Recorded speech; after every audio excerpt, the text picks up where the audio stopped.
Okay, so this will be part 2 on how to replace a CVT on a Mitsubishi Mirage.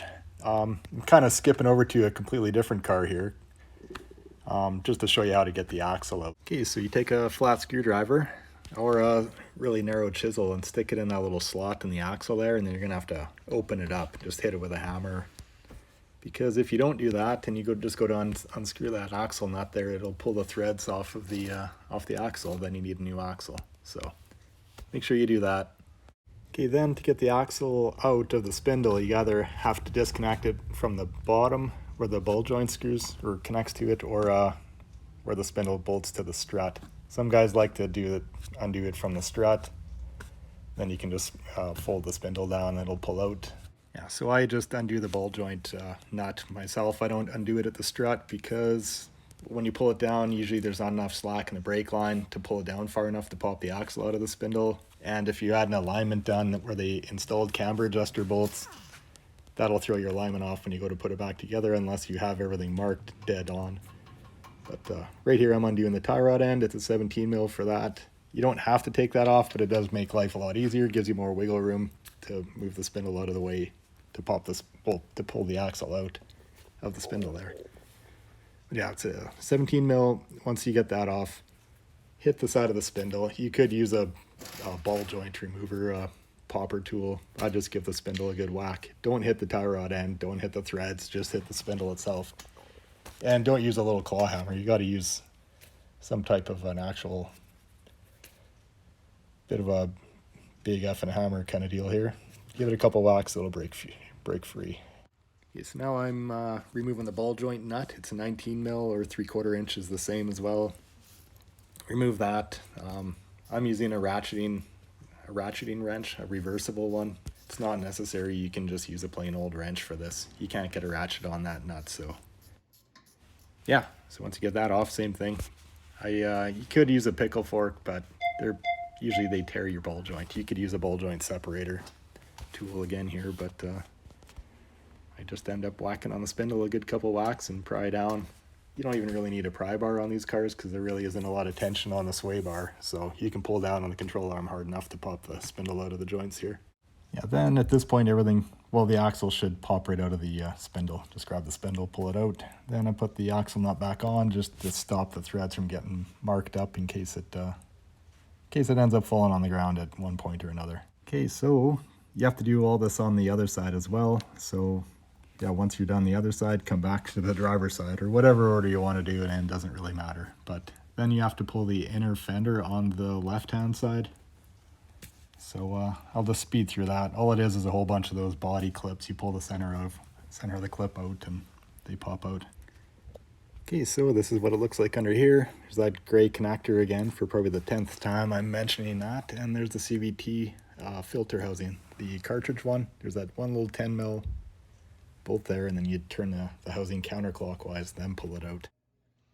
Okay, so now on to the starter. There's a 12 mil bolt. There's two studs there that both have 12 mil nuts on them, I should say. Undo the top one. The bottom one, don't touch that one. It's part of the starter.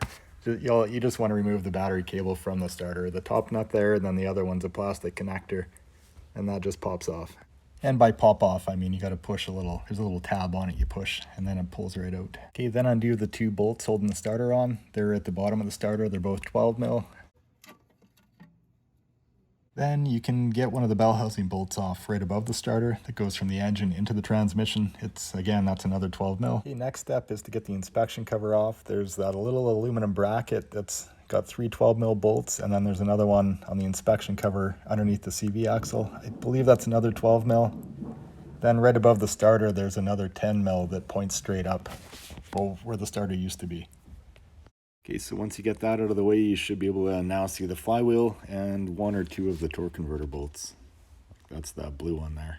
So what I use to remove the torque converter bolts is part of this serpentine belt removal kit there. It's 17 mil socket on a little ratcheting wrench that comes with it. And you just turn it until it hits the oil pan there and just break it loose.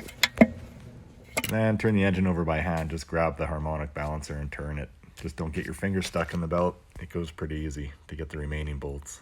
And I can't remember if I mentioned to drop the pull the oil plug out of the transmission pan, but it's a 19 mil. You're going to want to do that before you pop the axles out.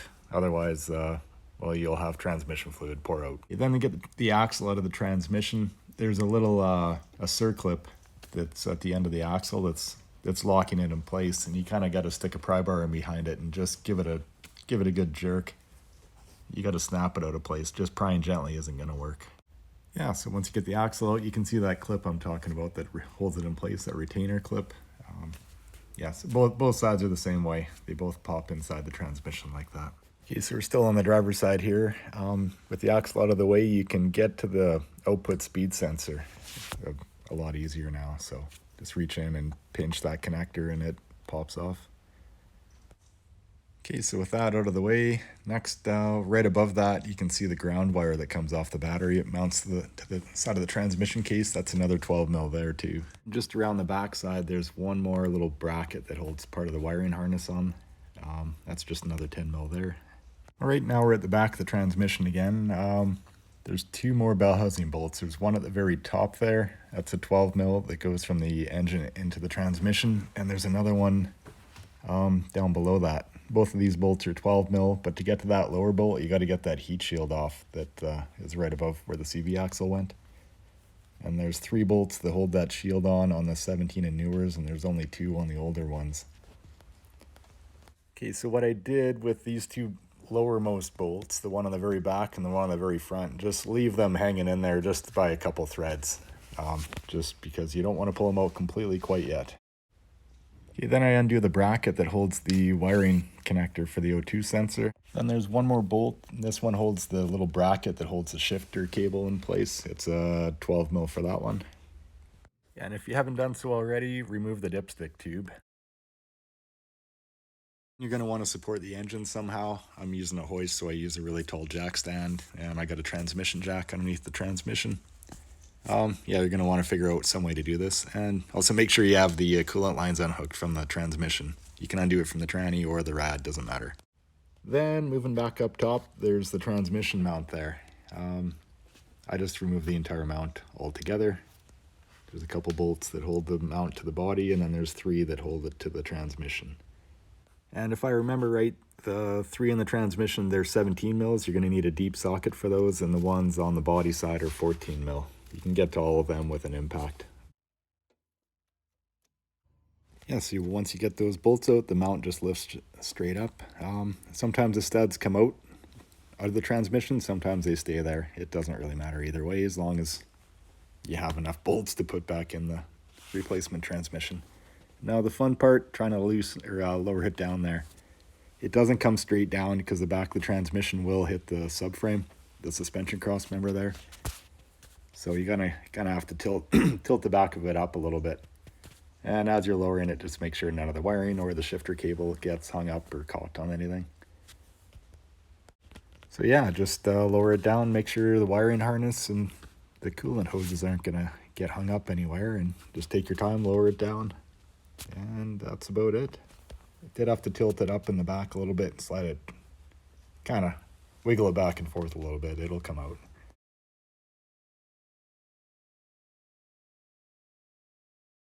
Okay, and this is what it looks like when it's out. I don't know if I'll make a video showing how to put it back in. It's pretty straightforward. The 2 things you want to keep in mind are the dowel pins. There's 2 dowel pins. They're either going to stay in the transmission or in the engine. Make sure your replacement transmission has... Well, make sure if they stay in the engine, make sure they're not in your new transmission. Otherwise, you won't get it back in.